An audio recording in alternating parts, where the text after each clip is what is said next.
पित्रे ब्रह्मोपदेष्ट्रे मे गुरवे दैवताय च प्राप्याय प्रापकायास्तु नमः श्रीनिधये नमः।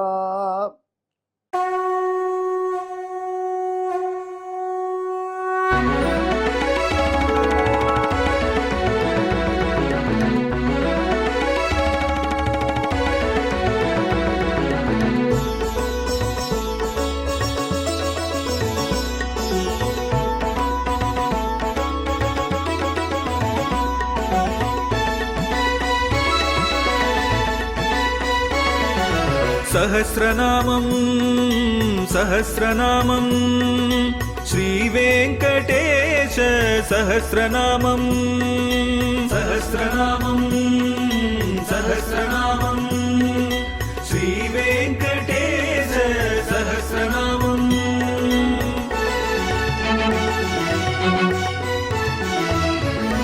உலகில் கலிவினை தோஷம் அகற்றும் நாமம் சஹஸ்ரநாமம். உயர்வுகளை வாழ்வில் அளிக்கும் நாமம் சஹஸ்ரநாமம். திருமலையில் தினம் அர்ச்சனை நடைபெறும் நாமம் சஹஸ்ரநாமம். திருவேங்கடனின் தரிசனம் காட்டும் நாமம் சஹஸ்ரநாமம். சகஸ்ரநாமம் சகஸ்ரநாமம் ஸ்ரீவேங்கடேச சகஸ்ரநாமம் சகஸ்ரநாமம் சகஸ்ரநாமம் ஸ்ரீவேங்கடேச சகஸ்ரநாமம். நமோ வெங்கடேசாய.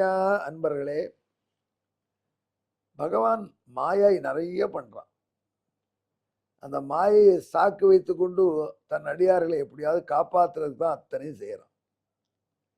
திருவேங்கடமுடியான் கடன் பட்டிருக்கான் அப்படின்னு உலகம் முழுக்க பிரசித்தமான.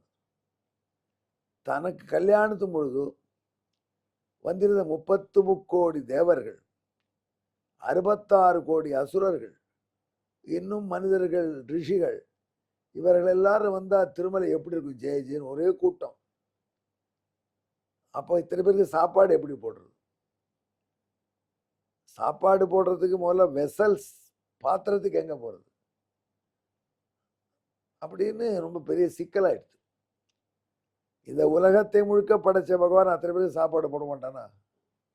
இருந்தாலும் ஒரு லீலை பண்ணான். ஏன்பா அக்னி, நீயே சமைச்சிறேன் அப்படின்னா. இத்தனை பேருக்கு நான் உன்னால முடியாதா சமை?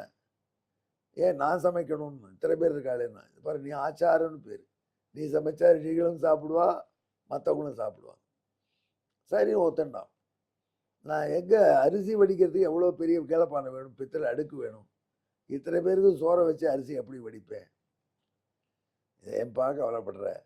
சுவாமி புஷ்கரில் ஜலம் இருக்கு இல்லையா, இந்த அரிசி முழுக்க அதில் போய் கொட்டு, மூட்டை மூட்டையா கீழே போய் அப்படியே நீயே நெருப்பாயிரு, வெந்து போயிடுது, சாத்தை எடுத்து போட்டுடலாம்.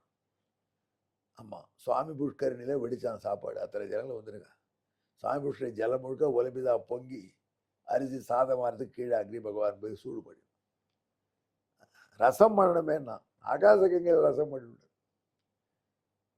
ஆமாம், சில பேர் சொல்லுவாங்க, ஒரு அந்த காலத்துலலாம் கல்யாணம் நடந்து வெத்தலைப்பாக்கு கோச்சின்னு ஒன்று கொடுப்பாங்க விருந்தான உடனே. அது வாத்தியார் ஒரு சொஸ்தி சொல்வார் கல்யாணம் பண்ணி வைக்கிறார். இப்போல்லாம் போயிடுச்சு இந்த வழக்கம். நம்ம சில வீட்டுகளில் தான் இருக்குது. அப்போ ஒரு வாத்தியார் நிறைய பேர் இந்த கல்யாணத்தில் எதிர்பார்த்துட்டு கூட்டம் ஜாஸ்தி, எல்லாரும் உட்காந்துருக்கா. வாத்தியார் தான் தொடங்கணும், அக்ஷதை கொடுத்து ஆசீர்வாதம். வாத்தியாரே சாஸ்திரிகளே வாத்தியாரே வாத்தியார்னு தேடினா அவர் வந்தார். ஏன்னா லேட் பங்கில் சாப்பிட்றாரு. சாப்பிட்டு வந்தவர் அவங்க வீட்டு வாசலில் ஒரு கிணறு, கல்யாணம் இருக்கிற வீட்டு வாசலில், அந்த கிணத்துக்கிட்ட வந்தார். ஒரு தடவை பிரதட்சணம் பண்ணினார், 2 தடவை சுற்றினார். அப்புறம் வந்தார். நீ இந்த கணத்தை எதுக்கே 2 தடவை சுற்றிருந்தா? உனக்கு தெரியாதியா? இந்த கணம் தான் இத்தனை பேருக்கு ரசம் கொடுத்தது அப்படின்னார். அப்போ தான் எல்லாரும் புரியுது, இந்த ஆள் பக்திக்கு அவன் என்ன பண்ணா, தண்ணி ஊற்றி அடிச்சு விட்டா ரசம். அது அன்னைக்கே சொல்லிட்டார் திருவேங்கடமுடியான், ஆகாச கங்கை ஜலத்தில் போடும், அதான் ரசம். புளியோதரை பண்ணு குமார தார அப்படி இன்ஸ்ட்ரக்ஷன்லாம் கொடுத்துட்டார். அப்புறம் கிட்டக்க வந்தார் பிரம்மதேவன். இவெல்லாம் சாப்பாடு போட்ட பிறகு துணி எடுத்து கொடுக்கணும்னார். சில பேருக்கு துணி எடுத்துக்கூடா, எங்கே ஆர்டர் பண்ணுவேன்? முதல்ல கிட்ட காசு கிடையாதுயா, நான் ஏதோ ஒரு பொந்தில் ஒளிஞ்சின்னு இருக்கேன், ஏதோ அந்த பெண்ணை பத்மாவதியை கல்யாணம் பண்ணிக்கணுங்கிறதுக்கு இந்த போட்டு எனக்கு காசு இல்லாதவன்ட்டு இதெல்லாம் வாங்கி கொடுன்னு சொல்றியே அப்படின்னு பிரம்மாட்ட கேட்டார் பகவான். அதெல்லாம் வழக்கத்தை நீங்கள் மீறக்கூடாது, நீங்கள் உங்கள் கல்யாணத்தில் கூட நாங்கள் பழசு கொடுத்துக்கணுமா அப்படின்னு சில பேர் சொன்னான். எமோஷனல் ஆகிட்டான் பகவான். அவன் என்ன பண்ணலாம், உடனே திரௌபதிக்கு கோவிந்தான்னு சொன்னோடனே வஸ்திரமாக கொடுத்தானா, அந்த மாதிரி கோவிந்தான்னு சொல்லுங்கோ அப்படின்னு அத்தனை போய் வெட்டி கொடுக்கக்கூடாது தானே. இதை வேற ஒரு விளையாட்டு பட தீர்மானிச்சான். கூட்டான் குபேர் என்ன பணம் வரிச்சியா கொஞ்சம் கூட இந்த கல்யாணத்துக்கு கேட்டான். அவன் சொன்னான், அதுக்கு எவ்வளோ வேணாலும் கொடுக்குறேன், ஆனால் கடனாக தான் கொடுப்பேன். நம்மள்கிட்ட ஒரு வழக்கம் இருக்குது, நீ ஒரு பத்திரம் எழுதி கொடுக்கும் ப்ராமிசரி நோட்டு, அதுமாரி தான் கொடுப்பேன். ப்ராமிசரி நோட்டுக்கு நல்ல விட்னஸ் போடணும், அது மாதிரி யாரும் உனக்கு ஷூரிட்டி விட்னஸ் போடணும், அப்புறம் தான் கொடுப்பேன் அப்படின்னு குபேர சொன்னான். வட்டி கொடுக்கணும்னா ஏதோ ஒன்று கொடு அப்படின்னார். விட்னஸ் யாருன்னா பரமசிவனும் பிரம்மாவும். கலியுகம் முடிஞ்சால் வட்டி முடியுமா, அதுக்கப்புறம் தான் முதல் கொடுக்க போகிறாரு. இன்னும் வட்டியே அடைக்கல பாவம், எந்த பேத்த கந்து வட்டியில் வாங்கியிருக்காரோ பகவான். அதுக்காக தான் நம்மக்கிட்ட வசூலித்து இந்த கடனை அடைக்கிறான்லாம் சொல்கிறோம். இவ்வளோ பண்ணால் பகவான், இதே பகவான் கோவிந்தான்னா திரௌபதிக்கு புடவையாக சுரக்கும்படி செய்த பகவான் ஒரு பிடி அவல் கொடுத்த குச்சேலரை குபேரனாக்கினான். அது அதிசயம்தான். உங்களுக்கு தெரியுமா, குச்சேலர்னு எம்பெருமானோட கூட படித்தவர். 2 பேரும் சாந்தீபிரிக்கிட்ட உஜ்ஜயினில் படித்தா. குச்சேலருக்கு சுதாமான்னு தான் அப்பா அம்மா பேர் வச்சா. அந்த பேர் யாருக்குமே தெரியாது. ஏன்னா அவர் துணி உடுத்திப்பாரு, அந்த துணியில் 10 தையல் இருக்கும். ஒரிஜினல் துணிக்கு மேலே அவ்வளோ கீழ்செல்லாம் தைச்சு போட்டுப்பார், அவ்வளோ ஏழை. அதனால் மட்டமான துணி உடுத்துறான்னு குச்சேலன்னு பேர். குத்சிதம் சேலம் எஸ்எஸ்ஆ குச்சேலம், குத்சித சேலம். அப்படிப்பட்ட குச்சேலன் கிருஷ்ணன்கிட்ட அவ்வளோ அனுபவிச்சு. 64 நாள்லாம் பழகினா 2 பேரும் ஒன்றா. எத்தனையோ நாள் பழகினா மாதிரி அன்பாயிட்டான். கிருஷ்ணா கிருஷ்ணா கிருஷ்ணான்னு கிருஷ்ணனுக்கு இப்படி கரைஞ்சான். அப்புறம் கல்யாணம் பண்ணிட்டு அவன் கொடுத்தவன் நடக்கிறான். உஜ்ஜயினிக்கு பக்கத்தில் ஏதோ ஒரு இடத்துல. பகவான் துவாரகாதீசன் ஆகிட்டார். அடிக்கடி நியூஸ் எல்லாம் வரும், இது கிருஷ்ணனோட படித்தான் தெரியுமான்னு தன் ஒய்ஃப்ட்ட சொல்லுவார். அப்படியா கேட்போம். அவருக்கு பிள்ளைகளாக பிறந்திருக்கு. ஏழைக்கு பிள்ளைகள் அந்த காலத்தில்.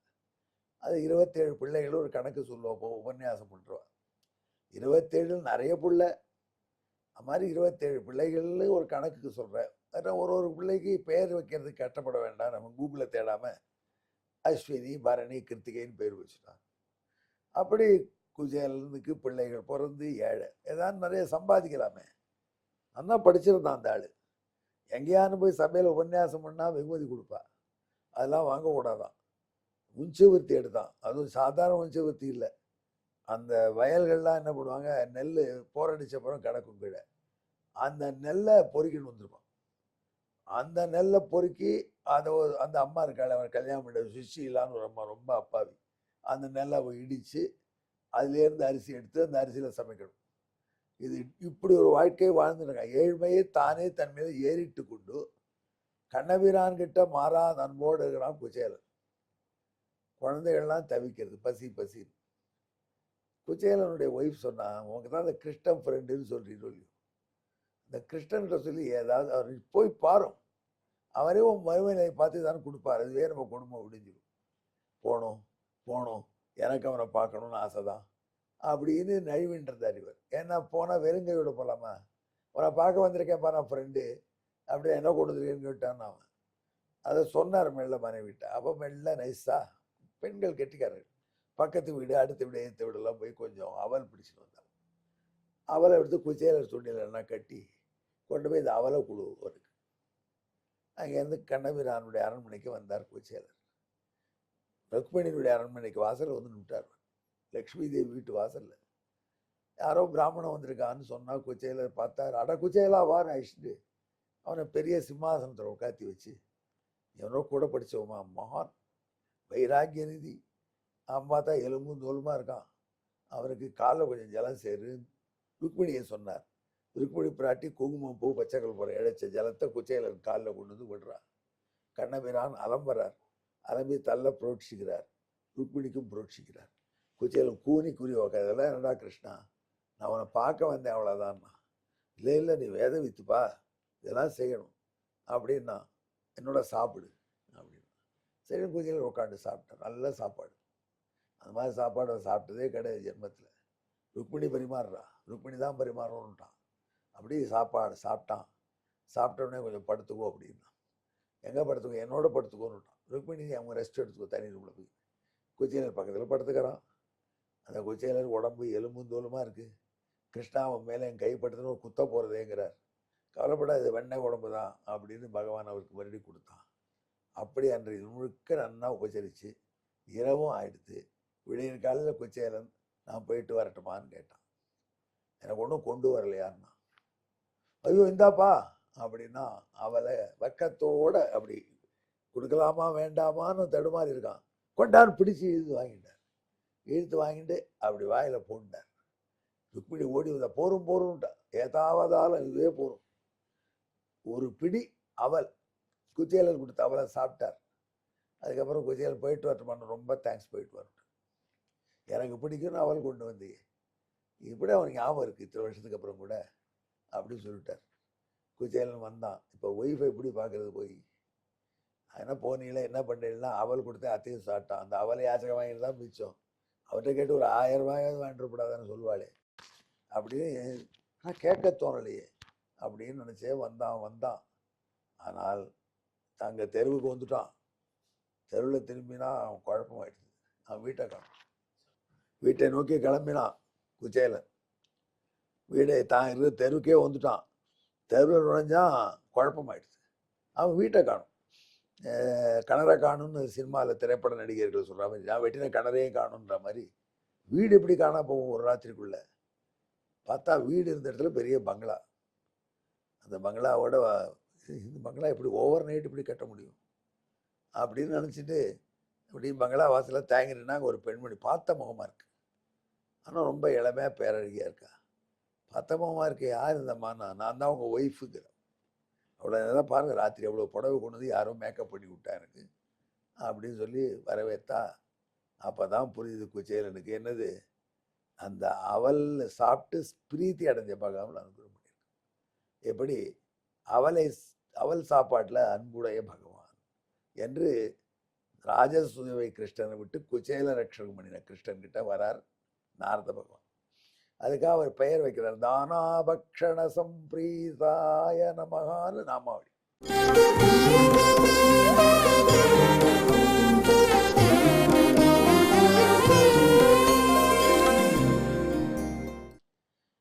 இதற்கு பின்னணியான ஸ்லோகத்தை சொல்றேன், கேளுங்க.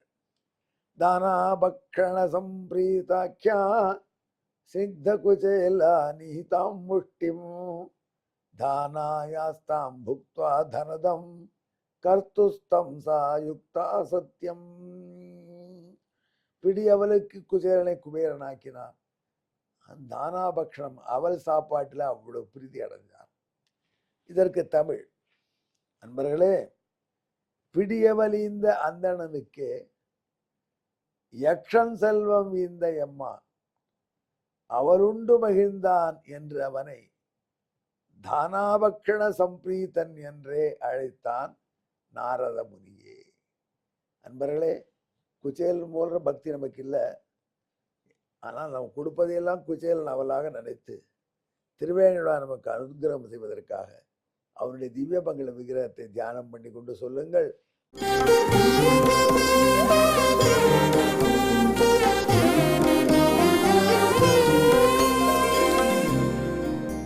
தானாபக்ஷண சம்பிரீதாய நமஹ. நமோ வெங்கடேசாய. நன்றி, வணக்கம்.